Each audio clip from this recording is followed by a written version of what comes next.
जय हिंद, वंदे मातरम। प्यारे साथियों, आपके अपने क्रैक एक्सप्रेस परिवार में आपका हार्दिक स्वागत है। साथियों, उम्मीद करता हूं कि आप लोग स्वस्थ मस्त जबरदस्त होंगे।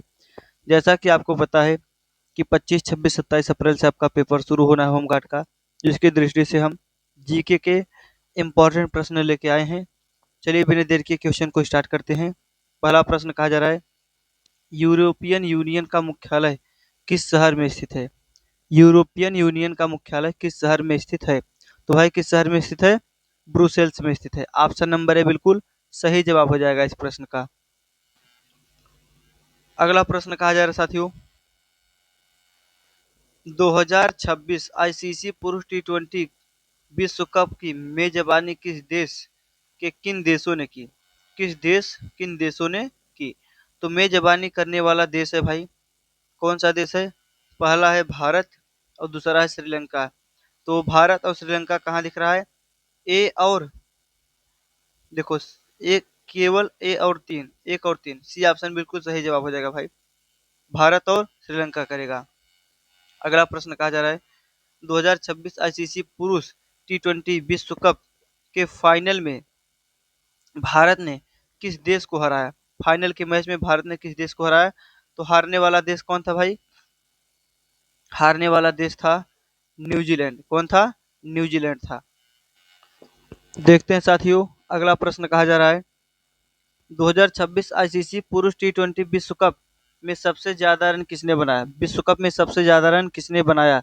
तो सबसे ज्यादा रन बनाने वाले थे साहिब ज्यादा फरहान। बी ऑप्शन बिल्कुल सही जवाब हो जाएगा इसका। अगला प्रश्न है भाई, 2026 आईसीसी पुरुष टी20 विश्व कप के लिए प्लेयर ऑफ द टूर्नामेंट किसे चुना गया? प्लेयर ऑफ द टूर्नामेंट किसे चुना गया भाई? तो चुना गया था संजू सैमसन को। किसको चुना गया? संजू सैमसन को चुना गया था।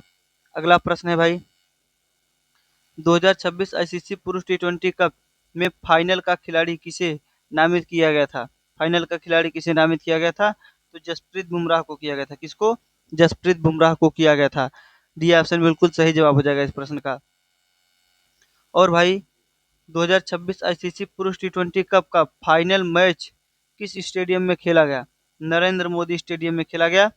ये भाई 6 प्रश्न थे करंट अफेयर्स के, जिसमें से एक या दो प्रश्न आपके एग्जाम में देखने को मिलेंगे। यहाँ से अगले प्रश्न की तरफ चलते हैं। नुआ मुंडी लौह अयस्क के खनन के लिए प्रसिद्ध है और यह राज्य में स्थित है। और यह डैश राज्य में स्थित है? यह किस राज्य में स्थित है भाई? तो राज्य में स्थित है झारखंड में। किसमें स्थित है? झारखंड में। ए ऑप्शन बिल्कुल सही जवाब हो जाएगा इस प्रश्न का। निम्नलिखित में से कौन सी खरीफ की फसल नहीं है? कौन सी खरीफ की फसल नहीं है? तो ज्वार, धान और सोयाबीन ये तो बरसात के समय बोया जाता है भाई, ये खरीफ की फसल है। तो इसमें से कौन नहीं है? सर्दी के समय बोया जाता है सरसों। तो ये ऑप्शन बिल्कुल सही जवाब हो जाएगा, खरीफ की फसल नहीं, सरसों। उत्तर प्रदेश के किस जिले में सबसे कम वन क्षेत्र है? उत्तर प्रदेश का कौन सा जिला है जिसमें वन क्षेत्र बहुत कम है? तो है संत रविदास नगर। कौन है भाई? संत रविदास नगर। ये ऑप्शन बिल्कुल सही जवाब हो जाएगा। भारत के पहले राष्ट्रपति कौन थे? भारत के पहले राष्ट्रपति कौन थे? तो भारत के पहले राष्ट्रपति थे डॉक्टर बाबू राजेंद्र प्रसाद या राजेंद्र प्रसाद जी थे। अगला प्रश्न कहा जा रहा है, 2011 की जनगणना के अनुसार भारत का निम्नलिखित में से कौन सा राज्य सबसे घनी आबादी वाला था? सबसे घनी आबादी वाला कौन सा राज्य है? तो सबसे घनी आबादी वाला राज्य है बिहार। ये ऑप्शन बिल्कुल सही जवाब हो जाएगा इस प्रश्न का। अगला प्रश्न कहा जा रहा है भाई, प्रसिद्ध संगीतकार तानसेन अक्सर किस शासक के दरबार में गाते थे? तानसेन किस शासक के दरबारी कवि थे भाई? तो हो जाएंगे अकबर के। किसके थे? अकबर के। तानसेन अकबर के दरबार के कवि थे। अगला प्रश्न देखते हैं भाई, कहा जा रहा है, राष्ट्रीय डेयरी अनुसंधान संस्थान कहाँ स्थित है? राष्ट्रीय डेयरी अनुसंधान संस्थान कहाँ स्थित है? तो यह स्थित है भाई करनाल में। ऑप्शन नंबर ए बिल्कुल सही जवाब हो जाएगा, करनाल में स्थित है। ऑपरेशन फ्लड किस क्रांति से संबंधित है? ऑपरेशन फ्लड किस क्रांति से संबंधित है? तो ऑपरेशन फ्लड श्वेत क्रांति से संबंधित है। डी ऑप्शन बिल्कुल सही जवाब हो जाएगा इस प्रश्न का। सिंधु घाटी सभ्यता के काल में निम्नलिखित में से कौन सा एक प्रसिद्ध बंदरगाह शहर था? कौन सा एक प्रसिद्ध बंदरगाह शहर था? तो वो था भाई लोथल था। कौन था? लोथल था। ये ऑप्शन बिल्कुल सही जवाब हो जाएगा इस प्रश्न का। अगला प्रश्न है, योजना युग के दौरान आर्थिक विकास को मापने के लिए किस उपकरण का उपयोग किया जाता था? किस उपकरण का उपयोग किया जाता था? तो उपकरण का उपयोग करते थे सकल घरेलू उत्पाद। ऑप्शन नंबर ए बिल्कुल सही जवाब हो जाएगा इसका, सकल घरेलू उत्पाद हो जाएगा। भारत के केंद्रीय आलू संधान संस्थान कहाँ स्थित है? केंद्रीय आलू अनुसंधान संस्थान कहाँ स्थित है? तो यह स्थित है भाई शिमला में। कहाँ स्थित है? शिमला। सी ऑप्शन बिल्कुल सही जवाब हो जाएगा इस प्रश्न का। प्रसिद्ध बौद्ध लेखक हरिभद्र हरिभद्र किसके दरबार में थे? प्रसिद्ध बौद्ध लेखक हरिभद्र किसके दरबार में थे? तो ये थे भाई किसके दरबार में? ये थे भैया धर्मपाल के दरबार में। किसके? धर्मपाल के दरबार में। बी ऑप्शन बिल्कुल सही जवाब हो जाएगा इस प्रश्न का। तीस्ता जल संधि भारत और देश के बीच विवाद का विषय बन गई है। तीस्ता जल संधि भारत और बांग्लादेश के बीच का विवाद बना हुआ है। सी ऑप्शन बिल्कुल सही जवाब हो जाएगा। तीस्ता जल संधि भारत और बांग्लादेश के बीच का विवाद है। कहा जा रहा है, लॉर्ड कर्जन द्वारा भारतीय विश्वविद्यालय अधिनियम किस वर्ष पारित किया गया था? लॉर्ड कर्जन द्वारा भारतीय विश्वविद्यालय अधिनियम किस वर्ष पारित किया गया था? तो यह पारित किया गया था भाई 1904 में। कब किया गया था? 1904 में। सी ऑप्शन बिल्कुल सही जवाब हो जाएगा।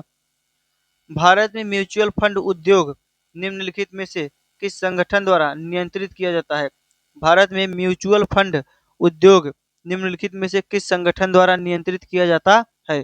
तो नियंत्रित किया जाता है भाई एसबीआई और आरबीआई के द्वारा। बी ऑप्शन बिल्कुल सही जवाब हो जाएगा इस प्रश्न का। अगला प्रश्न है भाई, लगातार दो जनगणनाओं के बीच का अंतराल क्या है? लगातार दो जनगणनाओं के बीच का समय होता है 10 वर्ष। 10 वर्ष में ही जनगणना किया जाता है। सी ऑप्शन बिल्कुल सही जवाब हो जाएगा। कोशिका के किस भाग को कोशिका का पावर हाउस कहा जाता है? कोशिका के सूत्रकणिका या माइटोकॉन्ड्रिया को powerhouse of the cell कहा जाता है। कोशिका का ऊर्जा घर कहा जाता है। निम्नलिखित में से कौन सी सबसे छोटी कोशिका है? निम्नलिखित में से सबसे छोटी कोशिका है माइकोप्लाज्मा। बी ऑप्शन बिल्कुल सही जवाब हो जाएगा इस प्रश्न का। अगला प्रश्न है भाई, संक्षारण किस प्रकार की अभिक्रिया का उदाहरण है? संक्षारण संक्षारण एक ऑक्सीकरण अभिक्रिया है जिसमें वस्तुओं के ऊपर ऑक्सीजन की परत चढ़ जाती है। जैसे लोहे पर जंग लगना। लोहे पर जंग लगना एक ऑक्सीकरण अभिक्रिया है जो संक्षारण में ही आता है। अगला प्रश्न देखेंगे भाई, पूर्ण दहन के दौरान गैस स्टोव के बर्नर में उत्पन्न उत्पन्न लौ का रंग कैसा होता है? उत्पन्न लौ का रंग होता है नीला। सी ऑप्शन बिल्कुल सही जवाब हो जाएगा इस प्रश्न का। अगला प्रश्न कहा जा रहा है भाई, निम्नलिखित में से कौन से भाग में आनुवांशिक पदार्थ पाया जाता है? आनुवांशिक पदार्थ किस भाग में पाया जाता है? तो कोशिका के अंदर आनुवांशिक पदार्थ केंद्रक में पाया जाता है। ये ऑप्शन बिल्कुल सही जवाब हो जाएगा इस प्रश्न का। अगला प्रश्न है भाई, गैल्वेनीकरण की प्रक्रिया में लोहे पर क्या जमा किया जाता है? लोहे पर क्या जमा किया जाता है? तो गैल्वेनाइजेशन की प्रक्रिया में लोहे पर जिंक की परत चढ़ाई जाती है। बी ऑप्शन बिल्कुल सही जवाब हो जाएगा इस प्रश्न का। अगला प्रश्न कहा जा रहा है भाई, रॉकेट के संरक्षण के सिद्धांत पर काम करता है। रॉकेट किसके संरक्षण सिद्धांत पर काम करता है? तो रॉकेट संवेग संरक्षण सिद्धांत पर काम करता है। बी ऑप्शन बिल्कुल सही जवाब हो जाएगा इस प्रश्न का। अगला प्रश्न कहा जा रहा है मेरे भाई, निम्नलिखित में कौन सी मात्रा जड़त्व का एक माप है? कौन सी मात्रा जड़त्व का एक माप है? तो जड़त्व का माप है भाई द्रव्यमान। क्या है? द्रव्यमान। सी ऑप्शन बिल्कुल सही जवाब हो जाएगा इस प्रश्न का। प्रश्न है, समय के साथ विस्थापन के परिवर्तन की दर को कहा जाता है। समय के साथ विस्थापन के परिवर्तन की दर को कहा जाता है वेग। कहा जाता है वेग। बी ऑप्शन बिल्कुल सही जवाब हो जाएगा इस प्रश्न का। जड़त्व का नियम किसके द्वारा दिया गया था?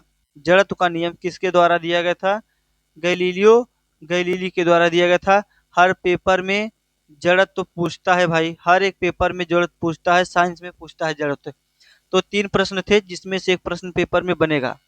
अगला प्रश्न है, ऋग्वेद की अधिकांश सभ्यताएं किस नदी के पास स्थित थी? ऋग्वेद की अधिकांश सभ्यताएं किस नदी के पास स्थित थी? तो वह है भाई सरस्वती नदी। कौन सी? सरस्वती नदी। बी ऑप्शन बिल्कुल सही जवाब हो जाएगा इस प्रश्न का। 2025 विश्व कप कबड्डी निम्नलिखित में से किस देश ने जीता? विश्व कप कबड्डी किस देश ने जीता? जीतने वाला देश था भाई भारत। सी ऑप्शन बिल्कुल सही जवाब हो जाएगा इस प्रश्न का। मुद्रित सिक्के आमतौर पर किसके बने थे? जो मुद्रित सिक्के थे आमतौर पर किसके बने थे? तो वह चांदी के बने होते थे। मुद्रित सिक्के चांदी के बने होते थे। ऑप्शन नंबर ए बिल्कुल ए सही जवाब हो जाएगा। बुद्ध और महावीर निम्नलिखित में से किस महाजनपद से संबंधित थे? किस महाजनपद से संबंधित थे? तो बुद्ध और महावीर स्वामी वो जनपद से संबंधित थे भाई वज्जी से। किससे थे? वज्जी से। ऑप्शन नंबर सी बिल्कुल सही जवाब हो जाएगा। गायत्री मंत्र के नाम से प्रसिद्ध मंत्र की प्राचीनतम घटना निम्नलिखित में से किस पाठ में मिलती है? किस पाठ में मिलती है? तो उस पाठ का नाम है ऋग्वेद। ऑप्शन नंबर सी बिल्कुल सही जवाब हो जाएगा इस प्रश्न का। अगला प्रश्न है भाई, एक्रोफोबिया में किस चीज का डर होता है? एक्रोफोबिया एक बीमारी है जिसमें व्यक्ति को ऊंचाई से डर लगता है। किससे भाई? ऊंचाई से डर लगता है। बी ऑप्शन बिल्कुल सही जवाब हो जाएगा। और पानी से डर लगता है किसमें भाई? हाइड्रोफोबिया में। किसमें? हाइड्रोफोबिया में। हाइड्रोफोबिया में पानी से डर लगता है। अगला प्रश्न कहा जा रहा है, किस संशोधन में सिंधी को 8वीं अनुसूची में 15वां भाषा के रूप में शामिल किया गया? 8वीं अनुसूची में 15वें भाषा के रूप में शामिल किया गया भाई। तो किस संविधान संशोधन में? तो 21वां संविधान संशोधन में। 21वां संविधान संशोधन में शामिल किया गया था। अगला प्रश्न कहा जा रहा है भाई, पश्मीना शाल कहाँ से आती है? स्टाल लगा के रखिएगा मेरे भाई। ऐसा कोई एग्जाम नहीं है जिसमें ये प्रश्न बना न हो। पश्मीना शाल आता है जम्मू और कश्मीर से। जम्मू कश्मीर से आता है भाई। वेरी वेरी मोस्ट इंपॉर्टेंट है ये प्रश्न। कहा जा रहा है, भारत के राष्ट्रपति ने सर्वोच्च न्यायालय को अयोध्या मुद्दे को किस अनुच्छेद के तहत संदर्भित किया? अयोध्या मुद्दे को किस अनुच्छेद के तहत संदर्भित किया? तो भाई अनुच्छेद 143 के तहत संदर्भित किया। ऑप्शन नंबर ए बिल्कुल सही जवाब हो जाएगा। संसद के 2 क्रमिक सत्रों के बीच का समय अंतराल किसके किससे अधिक नहीं है? किससे अधिक नहीं है? तो 6 माह से अधिक नहीं हो सकता है। बी ऑप्शन बिल्कुल सही जवाब हो जाएगा इस प्रश्न का। अगला प्रश्न कहा जा रहा है, निम्नलिखित में से किस अनुच्छेद में यह उल्लेख किया गया है कि निर्देशक सिद्धांत न्याय संगत नहीं है? निर्देशक सिद्धांत न्याय संगत नहीं है। तो वह भाई अनुच्छेद है, अनुच्छेद नंबर 37 है। ऑप्शन नंबर ए बिल्कुल सही जवाब हो जाएगा। अनुच्छेद 37 है। अगला प्रश्न कहा जा रहा है, भारतीय संविधान के किस अनुच्छेद के तहत प्रधानमंत्री परिषद का प्रमुख होता है? प्रधानमंत्री परिषद का प्रमुख होता है किस अनुच्छेद के तहत? तो अनुच्छेद 74 के तहत होता है। डी ऑप्शन बिल्कुल सही जवाब हो जाएगा इस प्रश्न का। अगला है भाई, नाबार्ड 1982 में अस्तित्व में आया। इसकी स्थापना कितनी प्रारंभिक पूंजी के साथ की गई थी? नाबार्ड की स्थापना कितनी पूंजी के साथ की गई थी भाई? तो 100 करोड़ पूंजी के साथ की गई थी। सी ऑप्शन बिल्कुल सही जवाब हो जाएगा इस प्रश्न का। पुस्तक वेक अप इंडिया किसने लिखी थी? वेक अप इंडिया के लेखक है एनी बेसेंट। कौन है? एनी बेसेंट है। ऑप्शन नंबर ए बिल्कुल सही जवाब हो जाएगा इस प्रश्न का। अगला प्रश्न है भाई, अनुच्छेद 352 के तहत राष्ट्रपति द्वारा आपातकाल की प्रथम घोषणा वर्ष में की गई थी। आपातकाल की घोषणा पहली बार कब की गई थी? तो आपातकाल की घोषणा पहली बार 1962 में की गई थी। डी ऑप्शन बिल्कुल सही जवाब हो जाएगा इस प्रश्न का। कहा जा रहा है, निम्नलिखित में से किस मुगल शासक ने तीर्थ यात्रा कर समाप्त कर दिया था? तीर्थ यात्रा कर को समाप्त करने वाला था भाई अकबर। कौन था? अकबर था। डी ऑप्शन बिल्कुल सही जवाब हो जाएगा। हल्दी घाटी के युद्ध में महाराणा प्रताप की सेना के सेनापति कौन थे? महाराणा प्रताप की सेना के सेनापति एक मुस्लिम थे जिनका नाम था हकीम खान। क्या था भाई? हकीम खान था। सी ऑप्शन बिल्कुल सही जवाब हो जाएगा, हकीम खान। निम्नलिखित में से किसने 1885 में हैजा का टीका विकसित किया था? हैजा का टीका विकसित करने वाले कौन थे भाई? तो हैजा के टीका को विकसित करने वाले थे जैम फेरान थे। ऑप्शन नंबर ए बिल्कुल सही जवाब हो जाएगा इस प्रश्न का। जो भी साथी अभी तक वीडियो को लाइक नहीं किए हैं वो लाइक कर दे, चैनल पे पहली बार है तो चैनल को सब्सक्राइब कर दे भाई। अगला प्रश्न कहा जा रहा है, राज्यपाल को पद की शपथ कौन दिलाता है? राज्यपाल को पद की शपथ दिलाते हैं भैया हाई कोर्ट के मुख्य न्यायाधीश। सी ऑप्शन बिल्कुल सही जवाब हो जाएगा इस प्रश्न का। देखते हैं साथियों, अगला प्रश्न है, हम अमजद अली खान किस वाद्र में निपुण है? अमजद अली खान किस वाद्र में निपुण है? तो वाद्र में निपुण है भाई सरोद में। किसमें है? सरोद। अमजद अली खान का संबंध सरोद से है। अगला प्रश्न है, उगादि पर्व मुख्य रूप से निम्नलिखित में से किस राज्य में हिंदू पंचांग के चैत्र माह में पहले दिन मनाया जाता है? उगादि पर्व मनाया जाता है किसमें भाई? कर्नाटक में। ऑप्शन नंबर ए बिल्कुल सही जवाब हो जाएगा। अगला प्रश्न कहा जा रहा है भाई, भारतीय संविधान में मौलिक कर्तव्य की अवधारणा किस देश से प्रेरित है? मौलिक कर्तव्य की अवधारणा किस देश से भाई प्रेरित है या किस देश से लिया गया है? तो सोवियत संघ अर्थात रूस से लिया गया है। किससे लिया गया है?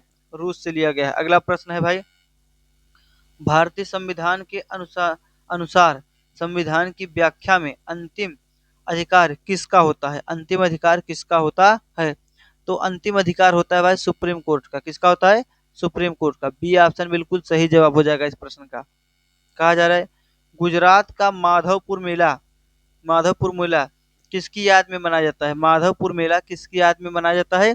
तो माधवपुर का मेला भाई मनाया जाता है भगवान कृष्ण और रुक्मिणी की याद में। रुक्मिणी की याद में मनाया जाता है। बी ऑप्शन बिल्कुल सही जवाब हो जाएगा इस प्रश्न का। निम्नलिखित में से कौन सा लोक जनजाति नृत्य कर्नाटक से संबंधित है? नृत्य कर्नाटक से संबंधित है। कर्नाटक से संबंधित है भाई यक्षगान। यक्षगान। डी ऑप्शन बिल्कुल सही जवाब हो जाएगा इस प्रश्न का। भारत की 15वीं राष्ट्रीय जनगणना सर्वेक्षण किस वर्ष में आयोजित की गई थी? 15वीं जनगणना कब आयोजित की गई थी भाई? तो 2011 में। 2011 की जनगणना को 15वीं जनगणना भी कहा जाता है। तो साथियों आज का क्लास यहीं पे समाप्त होता है। उम्मीद करता हूँ क्लास आपको अच्छी लगी होंगी। अगर क्लास अच्छी लगी है तो वीडियो को लाइक कर दीजिए और चैनल पे पहली बार तो चैनल को सब्सक्राइब जरूर कर लीजिए।